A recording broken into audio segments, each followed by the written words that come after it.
Hey guys, what is going on? Okay, today I'm gonna do something. Here we are, just trying some new things. Here I am. Here's CP. What I want to talk about today is kind of do a little preface to what I have done, as well as what we're going to do today, and ultimately throughout the course of this mechanics series that I'm kind of shooting right now. So I have already shot a video on the grip, which seems like you guys liked. For the most part, like the slow motion, so I'm going to keep up with the slow motion aspect. And I'll make little notes about what is going on with title marks across the screen instead of me sitting here jim-jawing at you.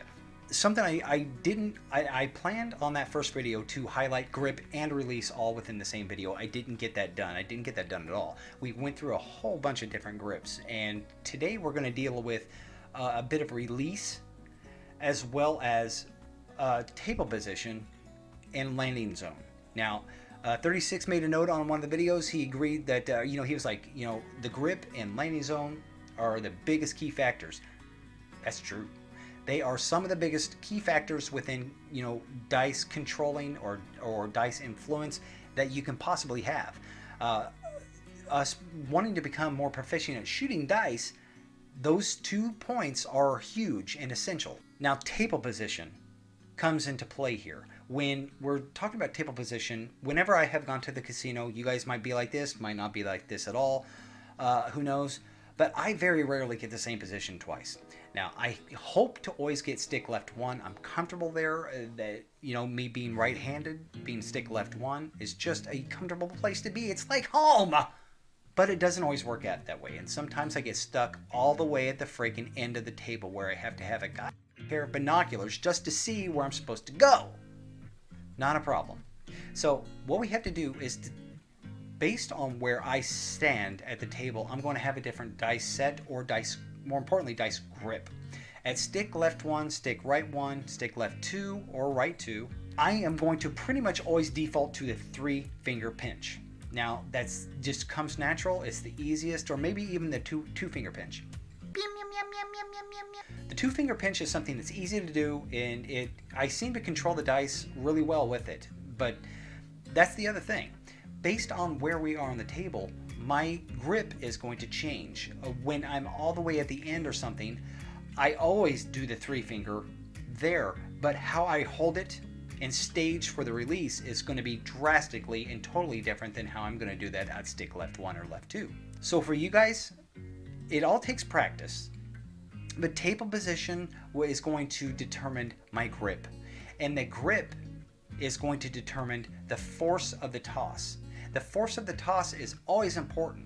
Golden Touch Craps actually put out a video 10 years ago where they said the perfect craps toss will be 40 to 45 degree angles. So where you are on the table, you want the dice to be at that rainbow shot of 45 degrees. Now, I have a bad tendency to actually fling my dice up way high, way too high, and it ends up being quite a large angle. But if you can keep your dice at a trajectory of 40 to 45 degrees, making that's just going to better help control the play after those dice hit the table. Now, based on your table position is going to determine the next big one, the landing zone. If you're at stick 1 or stick 2, right or left, the landing zone is going to be about 4, maybe 5 inches from the back wall. If you're at the end, or maybe in one of the hooks, the landing zone is going to be about 5 to 6 inches from the back wall. It gets further out from the back wall the further you are out. And that's because you have to expend so much energy to get it to the wall, you need a little bit of time to have the dice chill out before it bumps off the alligator skin. Too much force creates scatter, and scatter causes money to go bye-bye. So with all of these things in play, all of this is going to help us control or better influence the dice after the fact as well. As Golden Touch also said, you can control the dice up to the point where it leaves your hand. You can control your table position, you can control the grip, you can control the arc of your throw, and the energy input in your throw, and the dice rotation as well. But once those dice are in the air and come crashing down to the table, it's all you have done as much as you can do to influence what the dice are going to be doing. One hop is what you're looking for. Dice hit. The next thing the dice should hit after that first time it touches the table is the alligator skin. And if you're at that 45-degree angle, the hop that it takes into the skin will hit and drop those dice down.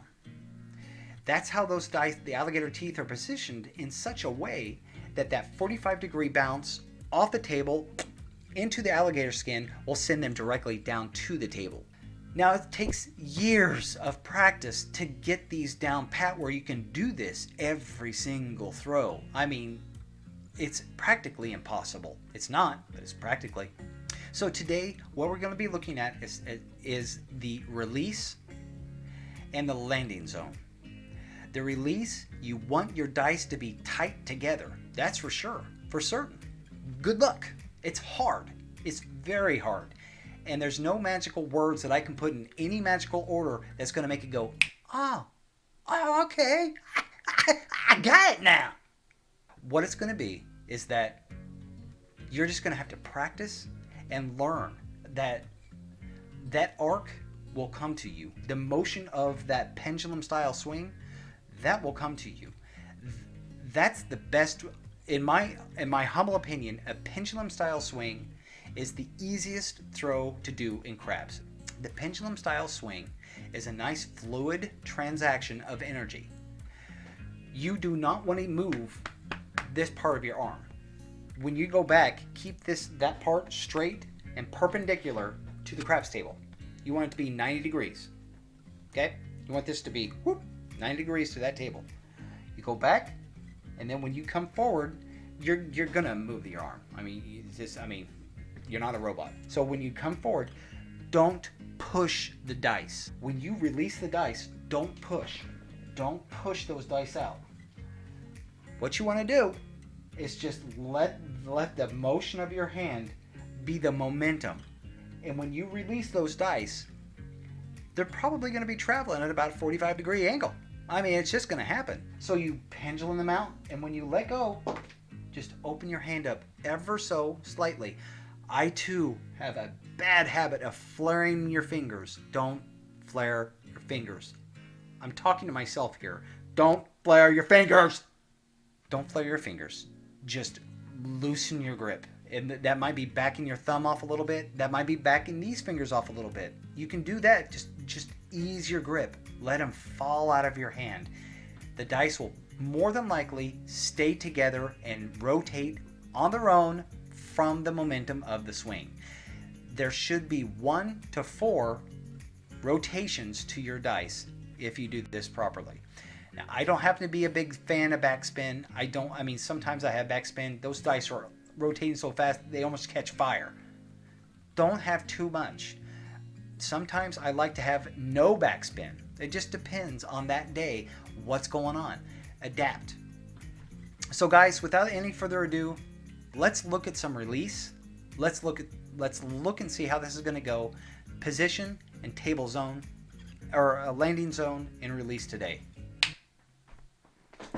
Let's do this.